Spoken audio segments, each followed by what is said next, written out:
नमस्ते, मेरा नाम है धर्मेंद्र और आप देखना शुरू कर चुके हैं तीसरी आंख न्यूज। अभी हम खड़े हैं झांसी के हाथी ग्राउंड में और आप देखिए कि एक रिटायर्ड आर्मी अफसर हमारे साथ मौजूद हैं। आप पहले साइकिल देख लीजिए, भूतपूर्व सैनिक संगठन स्थापना दिवस साइकिल यात्रा। ये पानीपत से झांसी आए हुए हैं साइकिल से, वो भी एक ऐसी उम्र में जिस उम्र में लोग निकल नहीं पाते, 4 कदम पैदल नहीं चल पाते, उस उम्र में पानीपत से झांसी आए हुए हैं।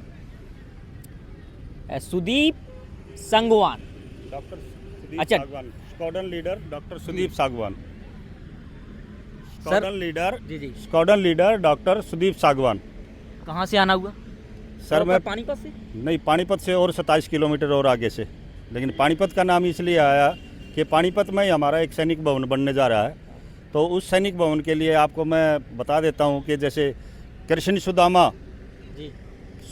कृष्ण जियों के पास आया था, किसके लिए? उस टाइम उनको मुसीबत आई थी और उनकी घरवाली ने बोला था कि आप बार बार बोल रहे हैं कि मेरा कृष्ण यार है, मेरा कृष्ण यार है, तो आप जाते क्यों नहीं उसके पास? तो मैं आपको बता देता हूँ कि बोलते हैं कि सैनिक को सरकार के बारे में नहीं बोलना चाहिए। मैं सरकार का पहले ये धन्यवाद करता हूँ प्रधानमंत्री श्री नरेंद्र मोदी का, जिन्होंने और गडकरी साहब ने इतना रोड अच्छा बनाया कि मैं 8 दिन में पहुँचने वाले की बजाय मैं 5 दिन में यात्रा अपनी तय कर चुका। झांसी 5 दिन में आ गया। 5 दिन में मेरे को होल्ड कर दिया गया पीछे कि आप 50 किलोमीटर मेरा वहाँ से दतिया से ये रह रहा था झांसी, मेरे को वहीं होल्ड कर दिया गया ताकि आपका मेरा मान सम्मान।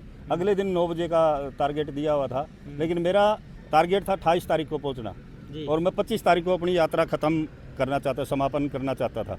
मैं धन्यवाद करता हूँ नरेंद्र मोदी जी का, गडकरी जी का, और हमारे जो बीजेपी सरकार पूरी हरियाणा में आई है। मैं तो ये बोलता हूँ, जैसे सुदामा कृष्ण के पास गया था और उसका जो मकान बना हुआ पाया था, तो मैं अपने भवन के लिए आया हूँ। जो सैनिक भवन बनने जा रहा है एक किस्म का जैसे मेमोरियल है, सैनिक भी रुकेंगे, दूसरे सैनिक भी रुकेंगे, कोई भी भाई आकर रुक सकता है। आप गरीब आदमी हो, शादी के लिए पैसा देते हो, आप हमारे सैनिक भवन में आइए फ्री में। फ्री कोचिंग, जो बच्चे जाएंगे सेना में उनके लिए फ्री कोचिंग है। और मैं धन्यवाद। इसका निर्माण पानीपत में ही हो रहा है? इसका निर्माण पानीपत से 17 किलोमीटर की दूरी पर रोहतक जयपुर रोड, हिसार हासी रोड के ऊपर है, बिल्कुल हाईवे के ऊपर है। और बड़ा आनंद आता है जैसे सामने आपके हाईवे चल रहा है। जी। कहीं भी जाने की ज़रूरत नहीं है।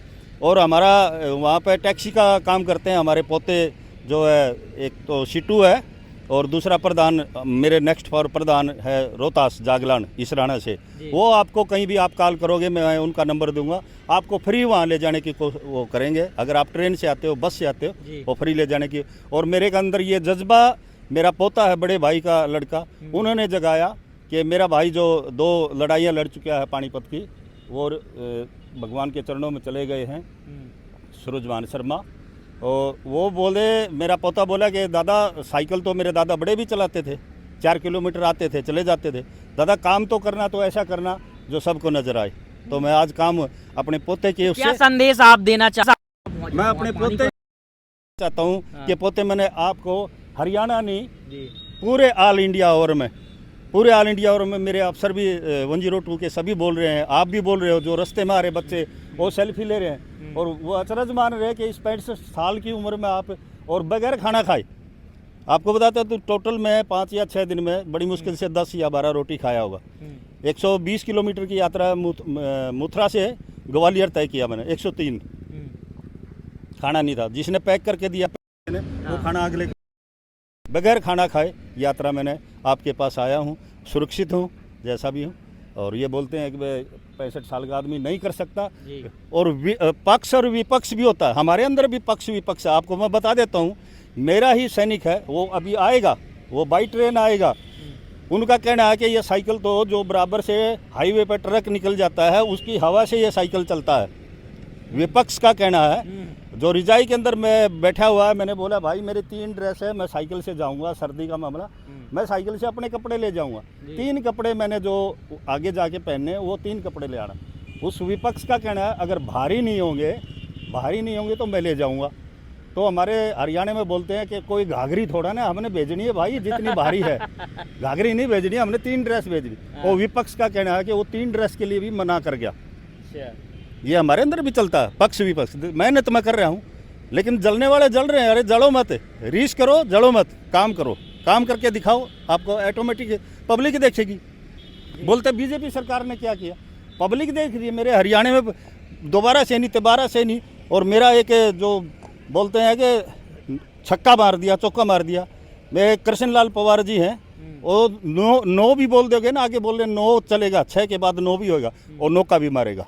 और मेरे को ये यकीन है कि यहाँ से मेरे जाने से पहले मेरा सैनिक भवन, मैं उन सैनिकों को बता देना चाहता हूँ यहाँ झांसी में खड़ा हुआ, कि रामनिवास कौशिक के वापस इसराना पानीपत पहुँचने से पहले कोई न कोई प्रधानमंत्री, जैसे कृष्ण जी भगवान ने तो सुदामा तो कृष्ण जी के भगवान के पास था, लेकिन उसका भवन तैयार होने लग रहा था। भवन के पास मेरे 2 तारीख पर पहुंचने से पहले प्रधानमंत्री नरेंद्र मोदी बिल्कुल कृष्ण भगवान की तरह किसी न किसी को निर्माण करने के लिए भेजेंगे। अगर निर्माण नहीं होता तो आगे के लिए मेरे यह चैलेंज है कि मैं जितनी भी मेरी पेंशन है आगे बची हुई सारी अपने सैनिक भवन के नाम कर दूंगा। अगर तो अभी सरकार सैनिक भवन का निर्माण कौन करा रहा है? आप लोग जो भूतपूर्व सैनिक हैं वो लोग करा रहे हैं, सरकार करा रही है? देखो, सरकार भी अभी तक भी सरकार ने बहुत अच्छा साथ दिया है। जो भी अभी तक सरकार के नुमाइंदे थे, मैं महिपाल डांडा जी हैं और हमारे कृष्ण लाल पवार जी हैं, जो भी है, मतलब बीजेपी सरकार। किसी ने बोला भाई नाम नहीं लेना, अरे नाम क्यों नहीं लेना, ये तो सब पब्लिक को दिख रहा है, उनका काम पब्लिक को दिख रहा है। इसके लिए पूरे बहुमत से हरियाणा में सरकार आई है, बीजेपी सरकार दोबारा आई है, सबको दिख रहा है ना, मेरे अकेले के बोलने से तो नहीं है, काम दिख रहा। गडकरी साहब ने इतने बढ़िया रोड बनाए, ये आज खड़ा है 5 दिन की यात्रा तय करके।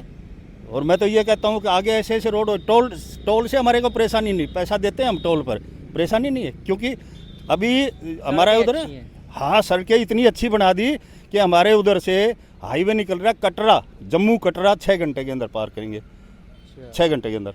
देखिए, अरे नहीं तो ये साइकिलें यार चलती हैं क्या, आपको भी मालूम, आप भी समझदार हो। आज की यूथ को आप क्या संदेश देना चाहते हैं अपनी इस यात्रा से? आज की यूथ को तो मेरे से खुद संदेश ले लेना चाहिए। एक 65 साल का बुजुर्ग, और जो सच्चाई ये बात बता देता हूँ मैं आपको, आपके माध्यम से जो भी बच्चे सुनेंगे, आप बोलो बेटा गेट खोलना, पापा आप ही खोल लो ना, मैं तो लेटा हुआ हूँ। ये संदेश है उन बच्चों के लिए, जागो, कुछ करो। सवेरे आप देखोगे इस पर निकलते हैं घूमने के लिए, लेकिन मोबाइल साथ में होता, मोबाइल साथ में होता, गाने सुनते हुए। अगर आपने अपने उस पर कायम रहना है, सक्सेसफुल होना है, कुछ करके दिखाना है, मोबाइल को एक साइड में रखो, अपना टाइम नोट करो, गाने मत सुनो। अगर आपने ग्राउंड के अंदर 4 चक्कर लगाने हैं, उस टाइम कोई आपको मोबाइल नहीं देगा, गाना सुनने के लिए मोबाइल नहीं देगा। आप अपने मोबाइल को जेब में रखो, टाइम नोट करो और उस की तरफ ध्यान दो। जैसे हमने ध्यान दिया कि हमने यहाँ पहुँचना है, तो बगैर खाना खाए भी हम आपके पास पहुँच गए। 65 साल की उम्र में जो जज्बा भूतपूर्व सैनिक मतलब सर ने जो दिखाया है, वो जाहिर सी बात है कि वो बड़ा अतुलनीय है। फिलहाल इस चर्चा को हम यहीं रोकते हैं और आप इस वीडियो को कोशिश करें कि उन युवाओं तक पहुंचाएं जिनके लिए खास तौर से सर ने संदेश छोड़ा है। फिलहाल अभी के लिए इतना ही, धन्यवाद। मिलते हैं अगले वीडियो में।